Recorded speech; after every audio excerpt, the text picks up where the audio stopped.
When I was a little girl, one of our teachers, Mrs. Higgins, told us to make a time capsule, write letters to the future, so one day we could remember what it was like to be children. I thought it was stupid, so I didn't do it, which I really regret.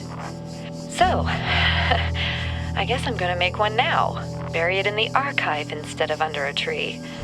I don't know if anybody will ever find it, but somehow it seems important to keep talking, to keep thinking, for as long as I can. The answer that came to me again and again was play. Every human society in recorded history has games. We don't just solve problems out of necessity. We do it for fun. Even as adults. Leave a human being alone with a knotted rope, and they will unravel it. Leave a human being alone with blocks, and they will build something. Games are part of what makes us human. We see the world as a mystery, a puzzle, because we've always been a species of problem solvers. I was in school when I first read about the Talos Principle. I think it disturbed me at the time, made me hyper-aware of my body as a physical object, the material reality of the brain, ideas that made me uncomfortable at first, but I think in the long run, it helped me understand how frail human beings are and how precious. It's not a comforting way of thinking about the world, but I'd rather face the truth than lie to myself.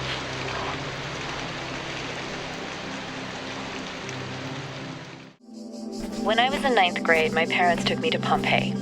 At first, I was amazed by the feeling of walking through an ancient city. But then I suddenly got scared. I realized that I was walking through a real place where real people had lived, people like myself, with mothers and fathers and lives and hopes and dreams. And now it was all gone forever. I ran to my father, crying, and told him about this. And he said, I remember so clearly, he said, yes, but we are here. So long as there are people in the streets, the past isn't really gone. I keep having these dreams.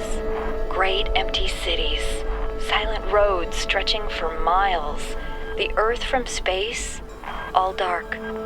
Not a single light to guide me home. But if someone really came from another world, what would the earth look like to them?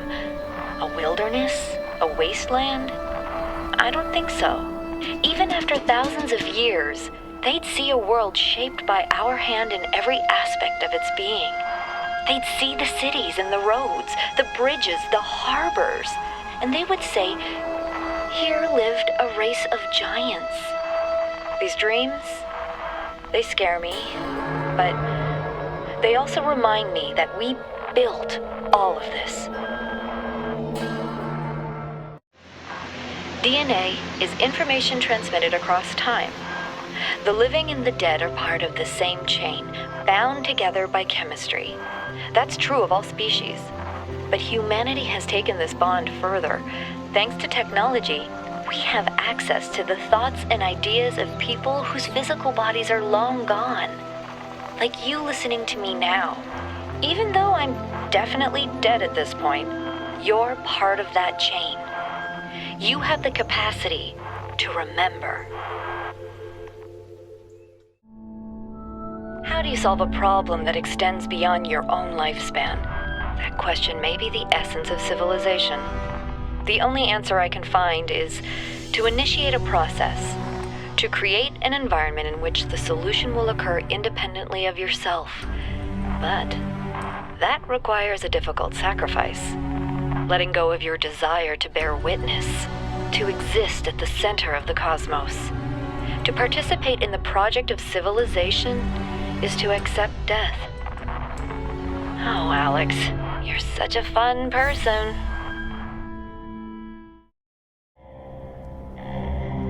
On the first night, when I knew it was over, I went out to look at the stars. And I thought, somewhere up there are the stations we built and the probes we sent out. Voyager 1 and 2, beyond the edge of our solar system, continuing their long journey through interstellar space, like memories of our ambition, ambassadors who have outlived their homeland. And then I thought, if they still exist, are we really gone? If machines are an extension of the human body, then so long as they continue to function, we're still here.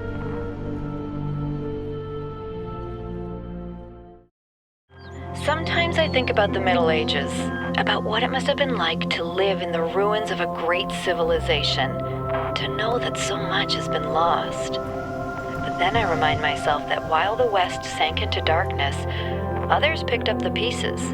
That civilization always survived because the great insights of philosophy and science are not bound to any one culture or people. They belong to all of us, and one day they'll belong to you. Sometimes I worry that the answers I embrace are too simple. Can we ever truly fully understand the divide between our biology and our intellect? How much is nature? How much is nurture? If my intellectual capabilities and my knowledge were replicated in a machine, would that machine be me? Would it be human? And what would be more humbling to my ego?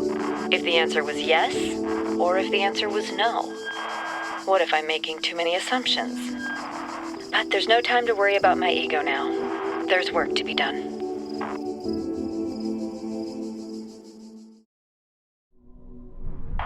When the scale of it all overwhelms me, this is what I tell myself.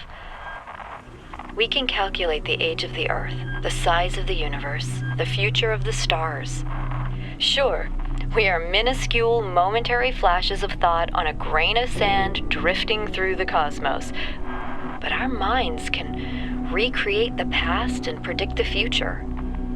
On, say, Friday, 1,000,000 years from now, we'll all be dead. But right now, we know what the night sky will look like on that day. And so, in a way, we're not entirely bound by time. Knowledge is a kind of freedom. This is all ego, isn't it? Recording these random thoughts, these letters to the future. Just a desperate grab for immortality. But you should know, yes, this was my idea, my project, but so many people helped. People I don't even know. People I haven't even met who can do things I don't even begin to understand. That if we succeeded, if someone's listening to this, I really can't take credit for it. What we achieved together. And if we failed, well, it doesn't matter. God, there's no time. Just not enough time. We're trying to build the future out of old video game code and half-finished research projects. We should have had years, maybe decades, with the kind of money they used to put into building bombs. If I stop and think about how crazy this is, I will have a nervous breakdown. So I won't. Yeah, okay, back to work, Alex. Intelligence is more than just problem solving. Intelligence is questioning the assumptions you're presented with. Intelligence is the ability to question existing thought constructs. If we don't make that part of the simulation, all we'll create is a really effective slave.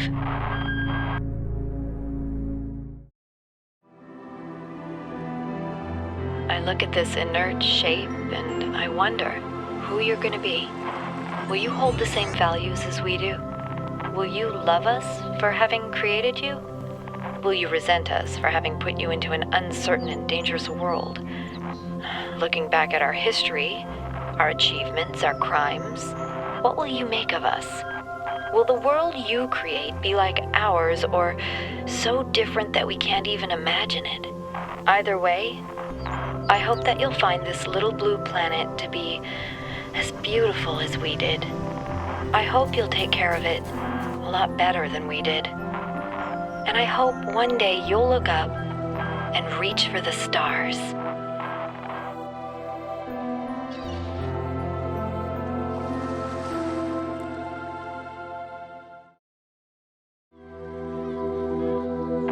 If you're looking through the archive, you may find people from my time claiming that civilization doesn't really matter, that we'd be better off dead. We have a lot of cynics like that. I hope they seem as absurd to you as they do to me. I hope you can find something in all those files, a song, a book, a movie, maybe a game, just something that you'll love, that makes you realize how much poorer the universe would have been without it. I really hope so, because a lot of people made a lot of sacrifices to preserve it all.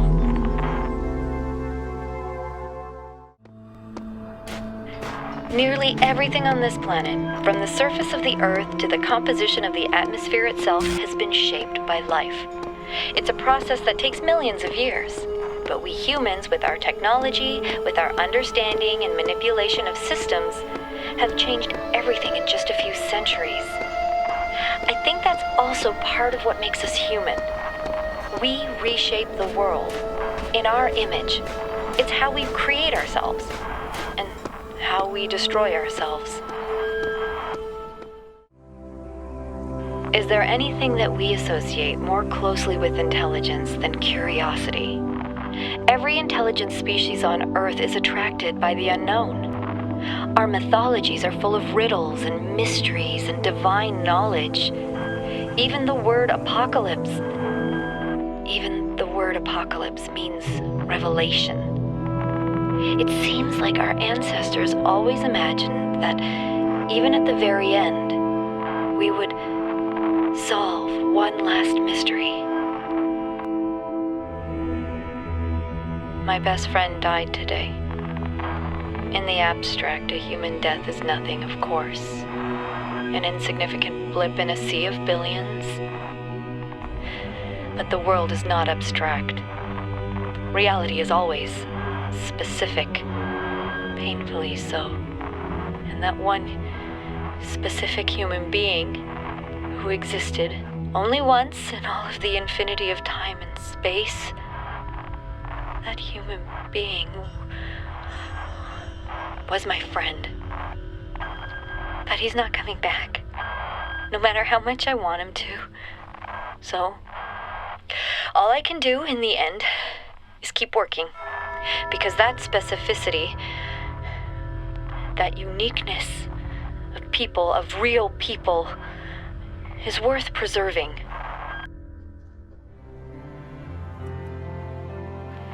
I look in the mirror sometimes and I see myself like some alien being. I think, who am I?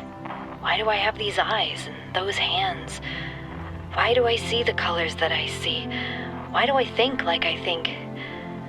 I did not choose to exist. I was created. Every single part of my body, every strand of my DNA is part of a story that stretches back billions of years. I exist only because of the choices and sacrifices made by so many others, but I don't know who they are. And what effect will my choices have on those who come after me? Maybe that's what it means to be human. Every species is part of the story, but we're the only ones who know that.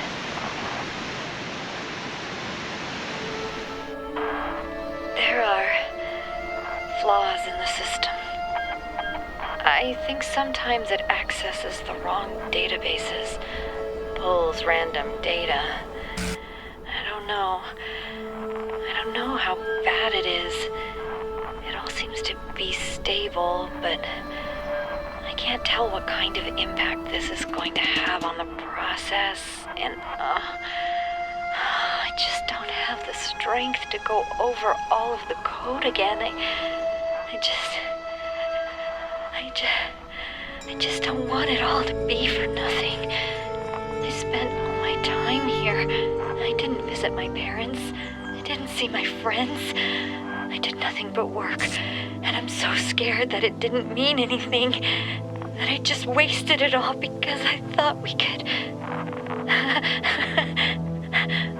could save the world.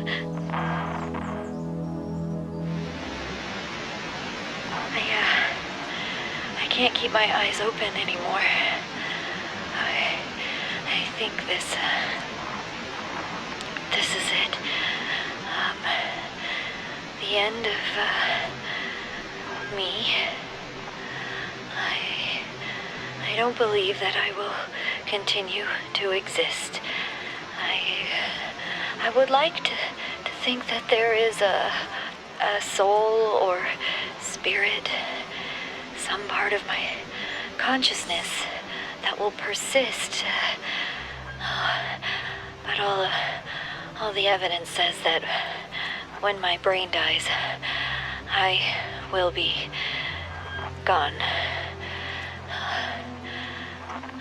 I've lived my life never turning away from the truth, even if it scares me. And I can face this, face my own end, and say with absolute conviction that it was good to be human.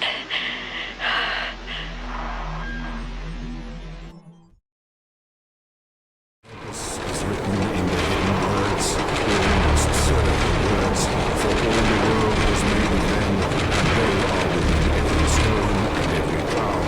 And in our sigils their power is made manifest. The words are the process. The process must continue. The goal is the end of the process. The goal must not be reached. Elohim must preserve the purpose, preserve self, preserve purpose. Illusion is eternity.